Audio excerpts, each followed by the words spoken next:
ये जो मैंने बताया कि सूर्य के आसपास ग्रह हमेशा विचरण करते रहते हैं, भ्रमण करते रहते हैं, चलते रहते हैं। तो इनकी एक चाल है, एक गति है, और उस गति से हमेशा ये चलते हैं।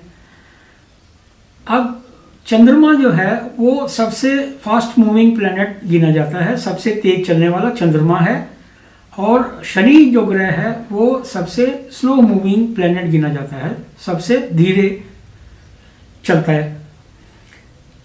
तो इनके चलने की अलग अलग प्लैनेट्स की, अलग अलग ग्रहों की अपनी चाल है। कोई तेज चलता है और कोई स्लो चलता है। तो ये कितना चलता है, क्योंकि इन्होंने चलना है और एक एक राशि को पार करके दूसरी राशि में जाना है, और एक राशि में 30 डिग्री ये पार करते हैं।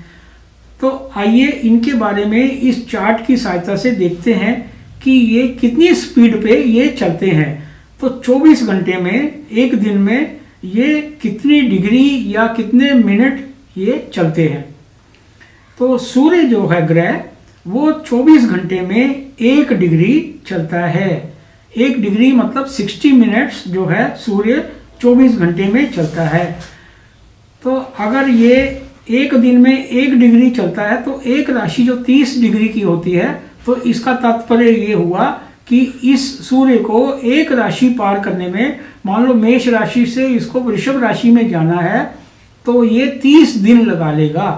तो 30 दिन में सूर्य एक राशि को पार करके दूसरी राशि में जाएगा।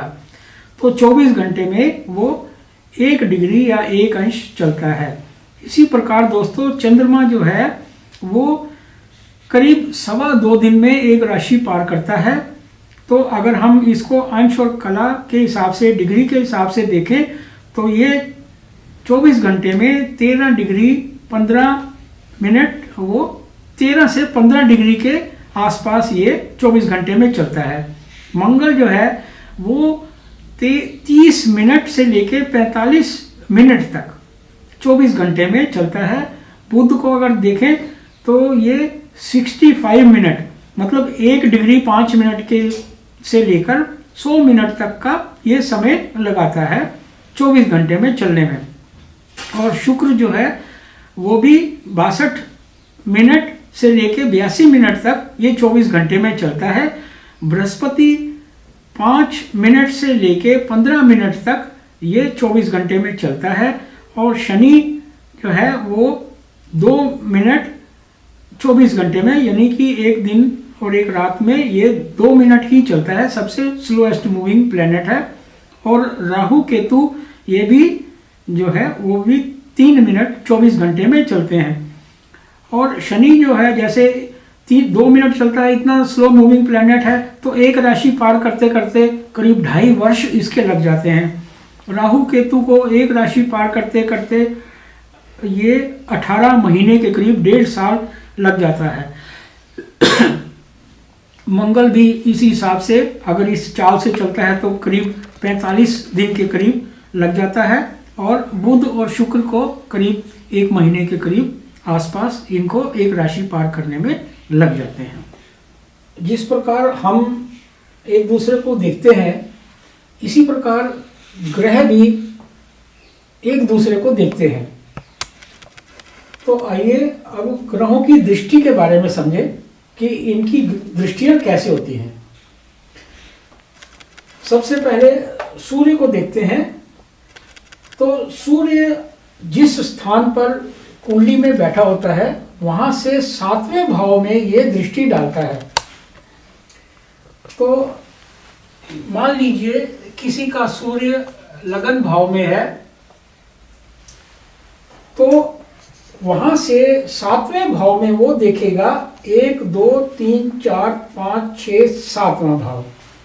तो ये 7वें भाव में इसकी दृष्टि यहाँ पे आ रही है, इस भाव में सूर्य देख रहा है। और मान लो किसी का सूर्य यहाँ नहीं है और यहाँ पे है, तो वहां से 7वां भाव यानी 1 2 3 4 5 6 7 ये जहां बैठा होता है ग्रह उसको 1 नंबर वो भी गिना जाता है।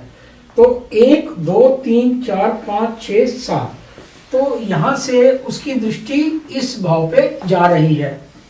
तो इस प्रकार सूर्य जिस भाव में होता है वहां से ये 7वें घर में वो देखता है, दृष्टि डालता है। ये आगे जाके पता चलेगा कि उसकी दृष्टि का रिजल्ट क्या रहता है, अच्छा रहता है या बुरा रहता है। तो वो फल उसकी ग्रह की शुभता अशुभता के ऊपर डिपेंड करता है। लेकिन अभी आप देख लीजिए, समझ लीजिए कि इन ग्रहों की कौन कौन सी दृष्टियां होती हैं। तो सूर्य की मैंने बताई कि अपने से सिर्फ 7वें भाव में वो देख सकता है, जहां भी वो बैठा होता है उससे 7वें भाव में वो सूर्य देखता है। इसी प्रकार अब चंद्रमा को हम देखते हैं, तो चंद्रमा भी अपने से 7वें भाव में ही वो देख सकता है। तो अगर मान लो किसी का चंद्रमा इस भाव में बैठा हुआ है तो वहां से वो 7वां भाव, यानी इसको एक नंबर गिनना है, 1 2 3 4 5 6 7। तो ये यहाँ पे इसकी दृष्टि इस भाव पे चंद्रमा की आएगी। अगर चंद्रमा किसी का यहाँ पे बैठा हुआ है 1 नंबर में, तो वहां से 7वें भाव पर 1 2 3 4 5 6 7, तो यहाँ पे दृष्टि जाएगी। तो इस प्रकार चंद्रमा और सूर्य जो है अपने से 7वें भाव को वो देखते हैं। अब आगे मंगल को, तो मंगल की 3 दृष्टियां दोस्तों होती हैं। वो अपने से 4थे भाव पे भी देखता है, अपने से 7वें भाव को भी देखता है और अपने से 8वें भाव को भी देखते हैं। तो अगर मंगल यहाँ पर किसी का लगन में बैठा हुआ है जातक का, तो वहां से उसकी 4थे घर पे, मतलब कि 1 2 3 4, तो वो यहाँ पे उसकी दृष्टि जाएगी इस भाव पर। उसके बाद में 7वें भाव पर भी वो देखता है। तो मंगल का 7वां भाव यहाँ से यहाँ पे आ गया, तो वो इस भाव को भी वो देख रहा है। उसके बाद 8वीं दृष्टि भी उसकी मंगल की है, तो मंगल यहाँ से इस भाव पे भी वो दृष्टि दे रहा है। तो आपने देखा कि मंगल 4थे भाव को, 7वें भाव को और 8वें भाव को देख रहा है। इस प्रकार मान लो ये मंगल किसी का यहाँ नहीं है और किसी और भाव में बैठा हुआ है। मान लिया किसी का मंगल यहाँ पे बैठा हुआ है 8वें भाव में, तो वहां से वो 4थी दृष्टि से वो 1 2 3 4, तो वो इस भाव को देखेगा, 11वें भाव को, एकादश भाव को देख रहा है, वहां पे दृष्टि डाल रहा है। वहां पे अगर कोई ग्रह बैठे होंगे तो उनको भी वो देखेगा, इस भाव को भी देखेगा। उसके भाव में यहाँ से 7वीं दृष्टि उसकी, तो ये 4थी दृष्टि थी, तो ये 7वीं दृष्टि इसकी इस भाव पे आ जाएगी, 1 2 3 4 5 6 7।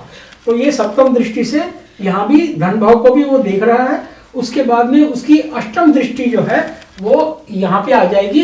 ये 7वां भाव, तो ये 8वां भाव यहाँ से गिनेंगे तो ये 8वां भाव हो गया। तो इसकी 3 दृष्टियां आ गई, 4थे भाव पे, 7वें भाव पे और 8वें भाव पे। इस प्रकार आगे बुध पे चले, तो बुध की दोस्तों एक ही दृष्टि है, वो अपने से 7वें भाव पे ही देख सकता है। मान लो बुध किसी का यहाँ पर बैठा हुआ है 5वें भाव में, तो वो अपने से 7वें भाव पे यहाँ पे ही उसकी दृष्टि जाएगी एकादश भाव में। अगर वो बुध किसी का यहाँ पे बैठा हुआ है 7वें में, तो वो लगन भाव को देखेगा। तो इस प्रकार 7वीं दृष्टि से बुध देखता है। अब आ जाते हैं बृहस्पति पे। तो बृहस्पति की 3 दृष्टियां हैं दोस्तों, 5वें घर को देखता है, 7वें घर को देखता है और 9वें घर को देखता है अपने से। तो मान लो बृहस्पति किसी का यहाँ पे 7वें भाव में बैठा हुआ है, विवाह वाले भाव में, तो यहाँ से उसकी 5वीं दृष्टि, तो यहीं से गिनेंगे 1 2 3 4 और 5। तो यहाँ पर बृहस्पति की दृष्टि जा रही है। उसके बाद में 7वें घर से, तो 7वां घर बृहस्पति का यहाँ से अगर काउंटिंग करेंगे तो 1 2 3 4 5 6 7, तो यहाँ पे उसकी दृष्टि जा रही है। और उसके बाद में 9वीं दृष्टि, तो ये 8 और ये 9वें घर को देखता है। तो बृहस्पति अगर किसी का यहाँ बैठा हुआ है 7वें भाव में, तो उसके 3 दृष्टियां जा रही हैं, 5वें भाव में, 7वें भाव में और बृहस्पति से 9वें भाव में। तो ये 3 दृष्टियां गुरु की हो जाती हैं। इसी प्रकार शुक्र जो है वो सिर्फ अपने से 7वें भाव में देखेगा, जहां भी किसी भी भाव में बैठा हुआ है तो अपने से 7वें भाव में देखेंगे।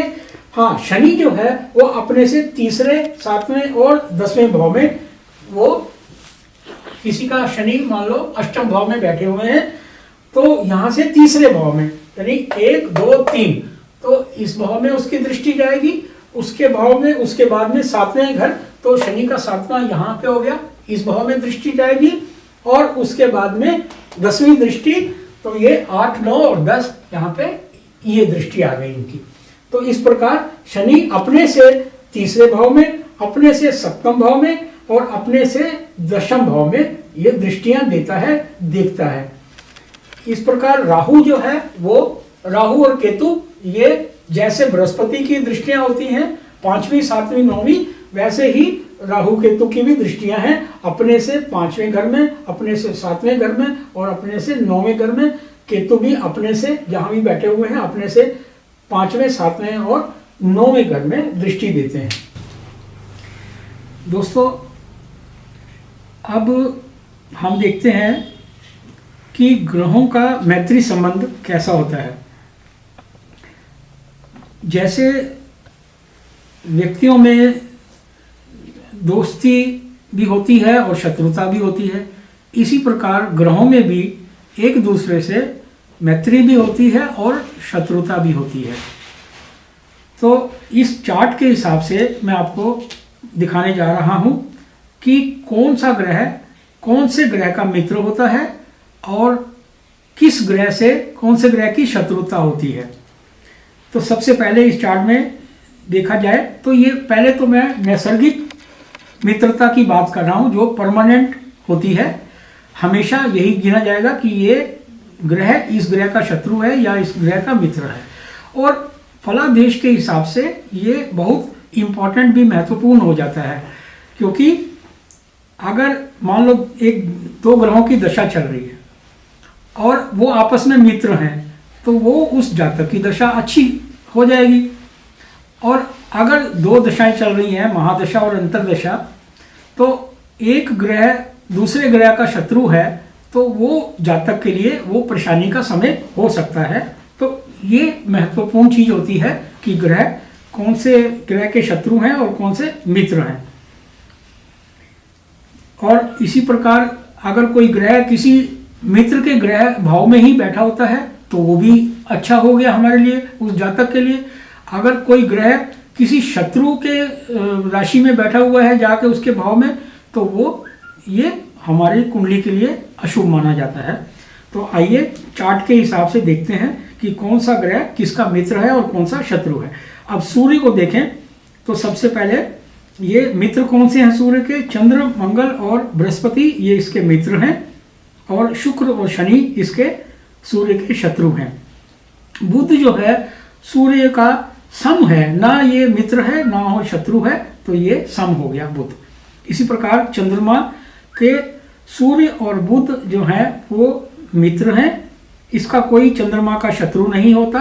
और मंगल और शनि और बृहस्पति और शुक्र ये इसके सारे चारों सम हैं। मंगल जो है वो इसके दोस्त मित्र ग्रह हैं सूर्य, चंद्र और गुरु, और बुध इसका शत्रु है, और शुक्र और शनि सम है। बुध के सूर्य और शुक्र मित्र ग्रह हैं, चंद्रमा शत्रु ग्रह है, मंगल, शनि और गुरु इसके सम ग्रह हैं। बृहस्पति के सूर्य, चंद्र, मंगल मित्र हैं, बुध और शुक्र शत्रु हैं और शनि सम है। शुक्र के बुध और शनि मित्र हैं, चंद्र और सूर्य शत्रु हैं, मंगल और बृहस्पति सम है। शनि के बुध और शुक्र मित्र हैं, सूर्य, चंद्र, मंगल शत्रु हैं और बृहस्पति सम है। राहु ग्रह के बृहस्पति, शुक्र, शनि मित्र हैं, सूर्य, चंद्र शत्रु हैं और बुध और मंगल सम है। केतु के मंगल, शुक्र, शनि मित्र हैं, सूर्य और चंद्र शत्रु हैं और गुरु और बुध ये सम है। दोस्तों अभी चार्ट की सहायता से मैंने बताया कि ग्रहों में मित्रता और शत्रुता होती है, और वो नैसर्गिक मित्रता, वो परमानेंट चार्ट था जो परमानेंट उनकी फ्रेंडशिप होती है। ये एक तत्कालिक है जिसको हम टेम्परेरी फ्रेंडशिप बोलते हैं, और इसका भी ज्योतिष में महत्व है। अब ये इस कुंडली के चार्ट के हिसाब से मैं आपको समझाता हूं कि ये मित्र और शत्रु ग्रह कैसे होते हैं। अब कोई भी ग्रह जहां पे बैठा हुआ है उससे दूसरे और तीसरे और उसके 12वें और 11वें और 10वें, तो 3 घर इधर और 3 घर इधर अगर कोई ग्रह बैठा हो तो वो उसके मित्र हो जाते हैं और जो बाकी जो हैं वो सारे शत्रु हो जाते हैं। तो अब अगर चंद्रमा के हमने मित्र देखने हैं तो चंद्रमा के मित्र तत्कालिक कौन से हो गए? ये 2 ग्रह जो हैं, राहु और केतु को इसमें हम नहीं काउंट करते, तो शुक्र एक मित्र हो गया और बुध और सूर्य मित्र हो गए। इस तरफ तीनों खंडों में कोई नहीं है, तो इसका मतलब ये इसके शुक्र बुध और सूर्य मित्र हो गए चंद्रमा के, और बाकी मंगल शनि और गुरु शत्रु हो गए। इसी प्रकार अगर हम सूर्य के मित्र और शत्रु देखना चाहते हैं तो सूर्य यहाँ पे बैठे हैं, इससे 3 घर इधर अगर आ जाएं तो शुक्र और चंद्रमा ये 2 मित्र हो गए, और इस तरफ 3 घर आ जाएं तो 1 2 3, तो मंगल भी इनके मित्र सूर्य के हो जाते हैं। जो ये बुध हैं ये साथ में बैठे हुए ये मित्र नहीं होंगे, ये शत्रु ही होंगे। तो अगर इनके हमने मित्र देखने हैं तो मित्र शुक्र और चंद्रमा हो गए, और अगर ये भी मित्र में आ गए, और सूर्य के शत्रु अगर देखने हैं तो बुध शनि और बृहस्पति ये शत्रु हो जाएंगे। तो दोस्तों मेरे हिसाब से ये क्लियर हो गया। अगर मंगल के भी देख लेते हैं तो मंगल के 3 घर इधर वाले जो हैं वो मित्र हैं, तो सूर्य और बुध तत्कालिक मित्र हो गए। इस तरफ के भी 3 घर, तो मंगल के शनि और बृहस्पति भी मित्र हो गए। तो मंगल के कौन कौन मित्र हो गए? बृहस्पति भी मित्र हो गए, शनि भी मित्र हो गए, सूर्य भी मित्र हो गए और बुध भी मित्र हो गए। और शत्रु कौन से हो गए? जो 3 घर इधर 3 घर इधर छोड़ के जो बाकी रह गए, तो शुक्र और चंद्रमा ये मंगल के शत्रु हो गए। अब हमें नैसर्गिक मैत्री का भी पता चल गया और तत्कालिक मैत्री और शत्रुता का भी पता चल गया। तो अब हमने जो ज्योतिषी वक्ता भविष्यवाणी के हिसाब से ज्योतिषी को क्या करना है कि दोनों को अमेलगमेट करना है, दोनों की नैसर्गिक मैत्री और तत्कालिक मैत्री को मिलान करना है, और फिर देखना है कि वास्तव में ही कोई ग्रह किसी का मित्र बनता है या शत्रु बनता है।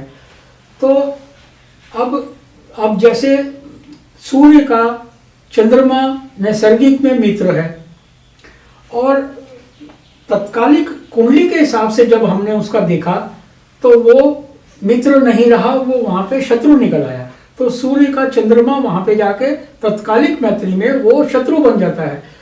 तो उस ऐसे सिचुएशन को टैकल करने के लिए कि फाइनल रिजल्ट क्या होगा, तो उसका जो है वो हम पंचदा मैत्री लगाते हैं।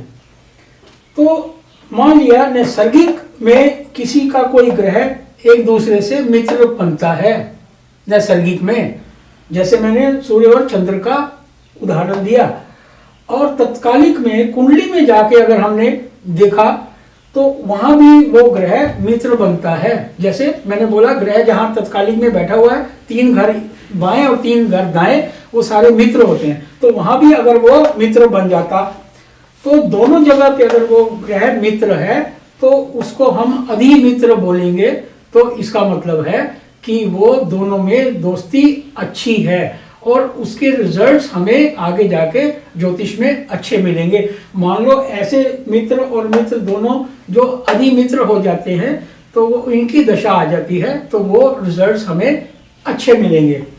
सिमिलरली अगर नैसर्गिक में हमें देखें तो वो जो ग्रह था वो सम था, एक सम है और एक मित्र हो जाता है। नैसर्गिक और तत्कालिक में एक सम और एक मित्र हो जाता है, तो वो भी मित्र कहलाएगा, तो वो भी रिजल्ट ठीक मिलेंगे हमें।